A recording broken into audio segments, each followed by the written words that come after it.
Welcome back to my channel. আশা করি এই মুহূর্তে আপনারা আসলে ভালো নেই, এবং আমরা যে এই জায়গায় ভালো নেই সেটাও কারণ আমরাও কিন্তু এই জায়গাটাতে ইনভেস্ট করছি অনেক টাকা। সো এখন কথা হচ্ছে যে মার্কেটের এই সিচুয়েশনটা কি কারণে। এখানে অনেকগুলা কারণ আছে, তার মধ্যে এখন যে বিষয়টা বের হয়ে আসতেছে সেই বিষয়টা হচ্ছে যে মার্কেটে কিন্তু ইটিএফ ফলোটা নেই, এবং মার্কেটে কিন্তু গত কয়েকদিন আগে বাইবিটের মতো এক্সচেঞ্জ হ্যাক হয়, এবং ডোনাল্ড ট্রাম্প আবার নতুন করে শুরু করছে ট্যারিফ লাগাবেন বিভিন্ন কান্ট্রিতে। সো এটার কারণে শুধুমাত্র যে ক্রিপ্টোকারেন্সি মার্কেট ক্ষতিগ্রস্ত বা এই গত 24 ঘন্টা ক্রিপ্টোকারেন্সি মার্কেটে এই অবস্থান তেমনটা কিন্তু না। এখানে কিন্তু স্টক মার্কেটের কথা বলুন, বিভিন্ন কান্ট্রির স্টক মার্কেট, শুধুমাত্র আমেরিকান না, চায়নার বলুন, ইন্ডিয়ার বলুন, বা আদার যে বিগ বিগ কান্ট্রিগুলো আছে তাদেরও কিন্তু স্টক মার্কেটের অবস্থা খুবই শোচনীয় গত 24 ঘন্টায়। এখন প্রত্যেকটা বিষয় অ্যানালাইসিস করব, এবং এই জায়গাটাতে আমাদের কি করতে হবে।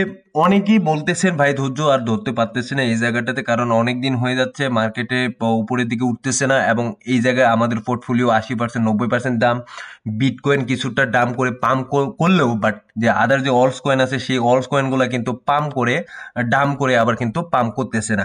সো ধৈর্যের বাদ কিন্তু এই জায়গায় হারিয়ে যাচ্ছে মানুষের, ঠিক আছে। সো কি কারণে আমি দেখি কয়েকটা বিষয় নিয়ে আলোচনা করি। সেক্ষেত্রে প্রথম অবস্থায় যে বিষয়টা দেখবো সেটা হচ্ছে যে বিটকয়েনের ইটিএফ থ্রো, এবং বিটকয়েনের ইটিএফ থ্রো যদি দেখি সেক্ষেত্রে কিন্তু গতকাল কিন্তু 516 মিলিয়ন ডলারের বিটকয়েন কিন্তু সেলিং হয়েছে, এবং এই জায়গাটাতে দেখি 14 তারিখ থেকে এখানে 3-4 দিন অনেক দিন মার্কেট অবস্থানে ছিল, মার্কেটে কিন্তু সাইডওয়ে চলতেছিল, সেই বিষয়টা আমি দেখাচ্ছি। গত 20 দিন ধরে যদি দেখি এই জায়গাটাতে গত 20 দিন 25 দিন কিন্তু এই জায়গাটাতে মার্কেটে সাইডওয়ে চলতেছিল, হ্যাঁ। তো সাইডওয়েজ থেকে হঠাৎ করে মার্কেট কিন্তু আবার নিচের দিকে এসেছিল। গতকালকে আমি এই ট্রেড লাইনটা আমি টানছিলাম, বাট গতকালকে আমি দেখাই নাই, বাট এখন যেটা দেখতেছি যে ওই ট্রেড লাইন ক্রস করে কিন্তু আবার নিচের দিকে চলে আসছে। এখন এটা যদি সাপোর্ট আমি যদি দেখি সেক্ষেত্রে আমরা দেখতে পাবো যে 84 অথবা 85-তে আছে, হ্যাঁ। সো দেন যদি 84-85 যদি ব্রেক করে সেক্ষেত্রে আমরা এটাকে 80-র ঘরে দেখতে পাইতে পারি বিটকয়েনকে। সো এখন কথা হচ্ছে যে এই জায়গাগুলাতে যখন বিটকয়েন 20% 30% দাম করতেছে, বা 15% 10% দাম করতেছে, অল্টস কয়েনের তো অবস্থান খারাপ, সিচুয়েশন খারাপ। তো অলস কয়েন আমরা বিশেষ করে হোল্ড করে আছি। সেই অলস কয়েনগুলা আজকে অলরেডি একজন আমাকে ফোন মেসেজ করছেন টেলিগ্রামে মেসেজ করে বলছেন যে ভাই মার্কেটে টিকে থাকা আসলে অসম্ভব হয়ে যাচ্ছে, এই মার্কেটে যেভাবে কাজ করতেছে। বিশেষ করে যারা ফিউচার ট্রেড নিচ্ছে তাদের অবস্থা তো আরো শোচনীয়, কারণ তারা বুঝতে পারতেছে না কোথা থেকে মার্কেট কিভাবে যাচ্ছে, কাজ করতেছে না কিভাবে কাজ করবে না। তারা কিন্তু তাদের কিন্তু বারবার স্টপ লস যে জায়গাটা হিট হচ্ছে, মানে ওভারঅল সিনারিও যদি বলি সেক্ষেত্রে কিন্তু সবাই লসের দিকে আছে, ঠিক আছে। এবং কয়েকটা যদি টুইটারে যদি দেখি সেক্ষেত্রে আমরা দেখতে পাচ্ছি যে অনেক কোম্পানি কিন্তু বিটকয়েন এই জায়গাটাতে কিনতেছে, অনেক ব্যাংক কিন্তু বিটকয়েন অ্যাডপশন করতেছে। সো ব্যাংক অ্যাডপশন করতেছে, কোম্পানি বিটকয়েন কিনতেছে, বাট তারপরও মার্কেটের এই সিচুয়েশন কি, তারপরে মার্কেটে এই সিচুয়েশন কেন?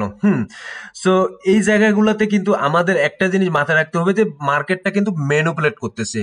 মার্কেট যত বেশি ম্যানিপুলেট করতে পারবে ততই কিন্তু তাদের বাইং এর একটা সুবিধা হবে। কাদের? বড় বড় হোয়েলস যারা আছে তাদের কিন্তু বাইং করতে এই জায়গাটাতে সুবিধা হবে, এবং আমাদের মতো রিটেল ইনভেস্টর যারা আছে তারা কিন্তু এই জায়গাটাতে ছিটকে যাবে।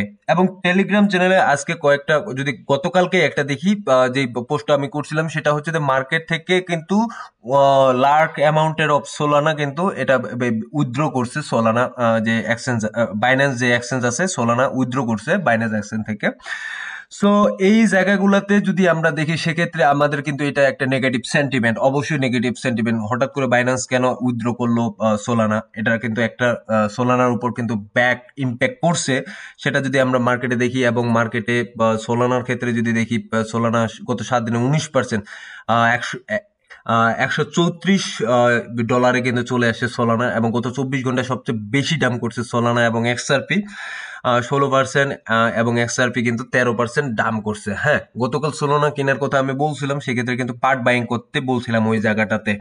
সো এখন কথা হচ্ছে যে মার্কেটে অলস কয়েনগুলোর দাম করতেছে, অলস কয়েনগুলা আরো বেশি করে নিচের দিকে আসতেছে। অলস কয়েনগুলা আমরা যে জায়গাটাতে হোল্ড করতেছিলাম বা যে জায়গা জায়গাটাতে কিনছিলাম সেই জায়গাটাতে আবার রিটার্ন আসতেছে, অথবা অনেকেই আছে যারা একেবারে টপ পর্যায়ে কিনছে সেই পর্যায়ে কিন্তু সেখান থেকে কিন্তু আবার নিচের দিকে আসতেছে বেশি করে। দেখুন এর মধ্যে আরো নিউজ একটা যেটা আসছে ইম্পর্টেন্ট নিউজ, সেটা হয়তোবা আপনারা জানেন, সেটা হচ্ছে যে এসবিএফ, যে আপনারা জানেন যে এফটিএক্স এর যে সিইও, তিনি কিন্তু হঠাৎ করে গত 2 বছর পর কিন্তু আবার টুইটারে হন, সরব হন, মানে টুইটারে আসেন, এবং টুইটারে উনি হয়তোবা সরকার, ডোনাল্ড ট্রাম্পের সরকার তাকে হয়তোবা ছাড় দিচ্ছে, বা তাকে হয়তোবা আবার সামনের দিকে কাজ করবেন এফটিএক্স নিয়ে। সো এটাও কিন্তু আসছে। সো আগে যে এফটিএক্স যে একটা যে ফ্রড হয়েছে, সেই ফ্রডটার কারণে কিন্তু অনেক মানুষ এফটিএক্স এ অ্যাক্টিভ যখন কোলাপস করে অনেক মানুষ ওই জায়গায় টাকা লস করছে, বাট আবার তিনি আসছেন। মার্কেটের মধ্যে অনেক কিছু জিনিসগুলা চলতেছে এই মধ্যে। এবং বাইবিট যে বাইবিট যে হ্যাক হইলো, বাইবিট হ্যাক হওয়ার পর কিন্তু এখন যদি দেখি সেক্ষেত্রে যে নিউজটা আসতেছে সেটা হচ্ছে যে বাইবিট ট্রান্সফার 4,000 40,000 ইথিরিয়াম অর্থ মানে 100 মিলিয়নের মতো টু বিটগেট, হ্যাঁ, transfer per data from Arkham. আচ্ছা আচ্ছা, আরকামের এটা রিপোর্ট, সেটা previously Bitget transfer 4,000 Ethereum, 40,000 Ethereum to Bybit as a loan after hack. মানে এটা লোন হিসাবে নিচ্ছে কে? বিটগেট থেকে কিন্তু বাইবিট 40,000 ইথিরিয়াম আনতেছে, পারপাস হচ্ছে লোন। সো এই যে মার্কেটের মধ্যে এই জিনিসগুলা চলতেছে, লোন নিচ্ছে এখান থেকে লোন নিচ্ছে, এবং একটা অ্যাকাউন্ট থেকে একটা এক্সচেঞ্জ থেকে আরেকটা এক্সচেঞ্জে লোন নিচ্ছে, এটাও কিন্তু একটা ব্যাগ ইম্প্যাক্ট পড়তেছে মার্কেটের মধ্যে। পাশাপাশি ইটিএফ থ্রু যদি দেখি, ইটিএফ এর কিন্তু এই জায়গাটাতে আমি গত কয়েকদিন আগেও বলছিলাম যে ইটিএফ থ্রু যদি ভালো একটা মুভমেন্ট আমরা না দেখতে পাই, সেক্ষেত্রেও কিন্তু আমরা একটা মার্কেটে বড় একটা পাবো না, পাম্প পাবো না। এবং যদি 24 তারিখে দেখি, সেক্ষেত্রে কিন্তু ইটিএফ থ্রু কিন্তু আবার $516 মিলিয়ন এই জায়গায় সেলিং প্রেশার একটা আসছে। বিশেষ করে ব্ল্যাক রকের মতো কোম্পানি $158 মিলিয়ন সেল করছে। এখানে যদি ফ্যাডেলিটি দেখি, ফ্যাডেলিটি $250 মিলিয়ন এখানে সেল করছে। সো ওভারঅল মার্কেটের ইম্প্যাক্টটাই হচ্ছে মনে করেন যে শোচনীয়, হ্যাঁ, সব দিক দিয়ে। নিউজ বলেন, আপনার সেলিং প্রেশার বলেন, আবার হ্যাকিং বলেন, এই প্রত্যেকটা জিনিসে কিন্তু মার্কেটের মধ্যে একটা ব্যাড ইম্প্যাক্ট পড়ছে। সো এখন কথা হচ্ছে মার্কেটে কি আসলে টিকে থাকবো কি থাকবো না। দেখুন এর আগে কয়েকবার আমি যতগুলো বিষয় আলোচনা করছি, ম্যাক্সিমাম টাইমে আমি বলি যে যারা শুধুমাত্র ভালো ফান্ডামেন্টাল কয়েনে ইনভেস্ট করে রাখবেন তাদের জন্যই সুবিধাজনক। হয়তোবা এখন মার্কেটে যেই সিচুয়েশনটা চলতেছে, মার্কেট আপনাদেরকে একটু হয়তোবা হতাশ করতেছে, বাট ওভারঅল যদি সিচুয়েশন বলি, সেক্ষেত্রে মার্কেট ওই ভালো ফান্ডামেন্টাল কয়েনগুলাই উপরের দিকে যাবে। আর কিন্তু যে কয়েনগুলো একবার পড়ে যাবে, বা যেগুলো মিম কয়েন, যেগুলো একবার পড়ে যাবে, সেই কয়েনগুলো কিন্তু ওঠার মতো আর পসিবিলিটি নাই। এখন কেন নাই? এই বিষয়টা হচ্ছে যে ভাই ওগুলোর ইউজ কেস নাই, ওগুলা মানুষ কেন ব্যবহার করবে? আমরা তো শুধু এই জায়গাটাতে আসতেছি শুধু টাকা ইনকাম করার জন্য বা জেনারেট করার জন্য, কারণ এগুলোর কিন্তু রিয়েল ইউজ কেস আছে। আমরা রিয়েল ইউজ কেস এগুলো ইউজ করতেছি না, বাট অন্যান্য মানুষ কিন্তু এগুলাতে রিয়েল ইউজ করে। সো এই জন্যই আমি বলি যে রিয়েল যেগুলো ফান্ডামেন্টাল যেগুলো ইউজ কেস আছে সেই কয়েনগুলোতে ইনভেস্ট করেন। দেখুন ইথিরিয়াম অনেকটা দাম করছে, 2300-2400 চলে আসছে।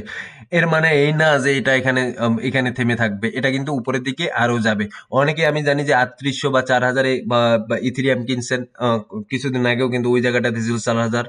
সো এখান থেকে কিন্তু মার্কেটে কিন্তু অনেকটা কিন্তু দাম করছে। সো এখান থেকে এখন কি করবেন? অনেকে কিন্তু ভয়ে সেল করতেছেন। ভাই আমি বলবো যে ভয়ে সেল করার কোনো করার দরকার নেই, মার্কেট উপরে উঠবে, এটা স্বাভাবিক ব্যাপার। এক্সআরপি $3 থেকে $2 চলে আসছে, বিএনবি কিন্তু 600-র নিচে চলে আসে, যেখানে বিএনবি 700-700-র উপরে তার অল টাইম হাই ছিল, সেখান থেকে চলে আসে। সোলানায় কিন্তু এখন 150-র নিচে আছে, যেখানে যদি আমি বলি যে এটা অল টাইম হাই কয়েকদিন আগে সেট করছে 300-300-র কাছাকাছি। সো এখান থেকে কিন্তু অনেকটা নিচে আসে। এবং কার্ডানো কিন্তু এই মুহূর্তে যদি দেখি আদা, সেটা হচ্ছে 65 সেন্ট, যেখানে $1 উপরের দিকে ছিল। চেন লিঙ্ক ছিল মোটামুটি, চেন লিঙ্ক গত 7 দিনে মোটামুটি 20% ডাম্প করছে। সো অ্যাভালান্স কিন্তু এই জায়গাটাতে মোটামুটি 13%-14% ডাম্প করছে কিন্তু গত 24 ঘন্টায়। সুই কিন্তু এই জায়গাটাতে অনেকটা ডাম্প করছে। লাইট কয়েন কিন্তু 110-এ চলে আসে। সো এরকম কিন্তু প্রত্যেকটা কয়েনে এরকম দাম করছে, প্রত্যেকটা কয়েনে এইভাবে কিন্তু নিচের দিকে চলে আসে 20%, 30%, 40%, 50%।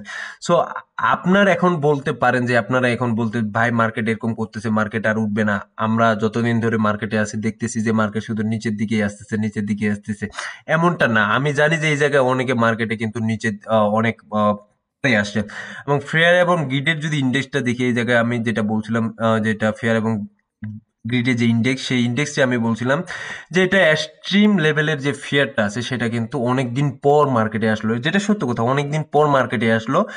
আহ, গত 6 মাস বা 7 মাসে কিন্তু এরকম মার্কেটের সিচুয়েশন আমরা দেখি নাই। গত 6 মাস 7 মাসের কথা বলতেছি। এটা যদি 1 বছর 1.5 বছর আগে যদি আমি বলি, সেই ক্ষেত্রেও কিন্তু ওই এক্সট্রিম লেভেলের একটা ফিয়ার যে আসছিল তখন কিন্তু মার্কেটে আসছিল। এবং যেটা আমি বারবার আপনাদেরকে বলার চেষ্টা করতেছিলাম যে বিটকয়েন 70,000 থেকে, বিটকয়েন যখন 70,000 ছিল, হুম, 72,000 ছিল, 73,000 অল টাইম হাই ক্রিয়েট করে সেখান থেকে কিন্তু বিটকয়েন এই জায়গায় আবার 49,000-এ আসে। দেখুন এই যখন 49,000-এ এই জায়গাটাতে আসিল, দেন তখন কিন্তু এই যে ফিয়ার এবং যে গ্রিডের ইন্ডেক্সটা ছিল এটা কিন্তু এক্সট্রিম লেভেলের ফিয়ার অবস্থানে ছিল, সেম একই অবস্থানে, ঠিক আছে, সেম একই অবস্থানে ওই সময়টা তো ছিল। এখন এখান থেকে মার্কেট কি করছে আপনারা বুঝতে পারতেছেন, এখান থেকে মার্কেট কিন্তু কতটা পাম্প করছে। এখন যে ফিয়ার এবং গ্রিডের যে ইন্ডেক্সটা আছে সেটাও কিন্তু একই অবস্থানে আছে। সো এখান থেকে মার্কেট যদি আপনার 80-তে একটা কারেকশন নেয়, একটা হেলদি কারেকশন নেয়, কিন্তু যদি 85-তে বা আসে বা 80-তে আসে একটা হেলদি কারেকশন নিবে। তার মানে এই না যে আপনারা এখান থেকে উইথড্র করবেন বা এখান থেকে চলে যাবেন। আমি বলবো যে মার্কেট নাথিং, এখন পর্যন্ত কিছু হয়নি। বিটকয়েনের যদি বলি যে বিটকয়েন কিন্তু এখনো বুলিশ।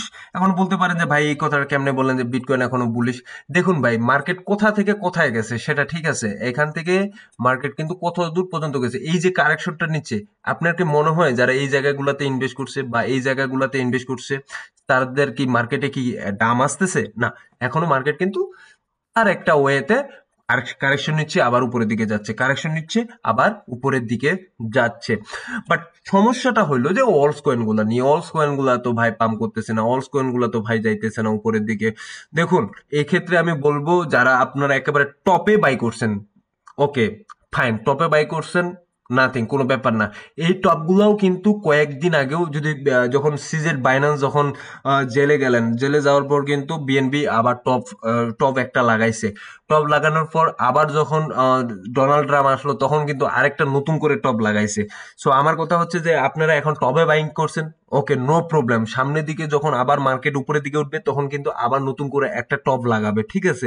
সোলানা যখন এবার কিন্তু একটা নতুন করে টপ লাগাইছে, আবার যখন সোলানা এখন আবার নিচের দিকে আছে, এই সোলানা আবার কিন্তু যখন মার্কেট দিকে উপরের দিকে উঠবে আবার কিন্তু সোলানা নতুন করে একটা টপ লাগাবে, ঠিক আছে, হিট করবে। সো এই বিষয়গুলো কিন্তু আমাদেরকে মাথায় রাখতে হবে, এই বিষয়গুলো কিন্তু আমাদেরকে জানতে হবে, বুঝতে হবে যে মার্কেট কিভাবে চলতেছে। এখন আপনারা মনে করতেছেন যে মার্কেট ভাই গেল গা, মার্কেটে কি হবে কি হবে, এরকম একটা টেনশন করতেছেন। আমি বলবো যে ভাই একটু ধৈর্য ধরুন। এখানে অনেকে মনে করবেন যে ভাই ধৈর্য ধরার কিছু নেই, মার্কেট থেকে আমরা বের হয়ে যাব। আসলে ওইভাবে তো আসলে জোর করে রাখা যাবে না মার্কেটে। তবে যাদের বিশ্বাস আছে, যারা মার্কেটে 2 বছর 3 বছর, আমি বলবো যারা মার্কেটে 2 বছর সময় দিছেন, যেটা সত্য কথা, আমি 3-4 বছরের কথা বলবো না, যারা মার্কেটে 2 বছর সময় দিছেন তারাও বলতে পারবেন যে মার্কেটে আসলে কি হচ্ছে। তারা পর্যন্ত বলতে পারবেন যে এটা নাথিং ওরি অ্যাবাউট দিস ক্রিপ্টোকারেন্সি মার্কেট এই মুহূর্তে, কারণ মার্কেটে কারেকশন এটা নিবে, এটা স্বাভাবিক ব্যাপার।